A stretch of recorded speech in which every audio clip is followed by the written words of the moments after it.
One of my mutuals was just talking about the idea that any alt-right pipeline is really just representative of the overall ideology of white supremacy, etc. I published an article last year on what I called color-paved racisms, which is just combining the redlining, the gentrification, and the white flight in the United States, and the way that any type of environmental racisms and injustices are inherently connected to the overall infrastructure, but also humans acting as media. What I mean by that is that it isn't just alt-right pipeline, it's that the entire pipeline is made of white supremacy. It's all poisoning us. The pipelines that are physically made of things like plastic, PVC, and lead. If it's not the pipes themselves, it's the main lines still made of lead.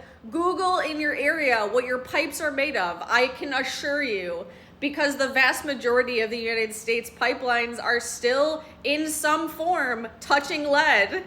Just like the systems of power are poisoning us to death with logics and practices of colonial capitalism, these two things, even though they seem separate, are very much, in my perspective, connected. My perspective is what I've called critical media ecology, and I'm writing a book about that. In a very literal way, what I'm saying is that the same ignorance that white supremacy depends on, deleting and just like complete assimilation into whiteness, is the same type of ignorance that allows us to build the water piping that we need to live with things that are poisoning us to death as if they are not. That is born of a colonial capitalist logic that is short-sighted and profit-centric. The same logic and practice that has allowed people to die because of repeat COVID infection because they chose profit over all of our lives. The same logic and practice that has allowed for the mass deregulation of the food industry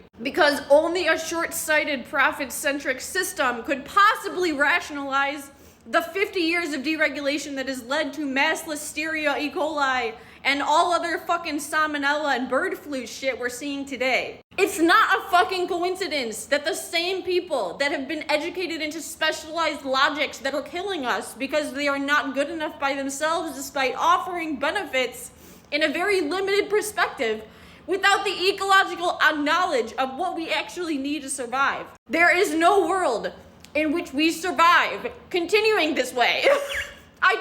There's no other way to say it. And any researcher or doctor or anything else, any kind of scientist that doesn't know that is failing us. Give me a follow if you want to hear more, and also other places, because it's also the same fucking reason this app's getting banned.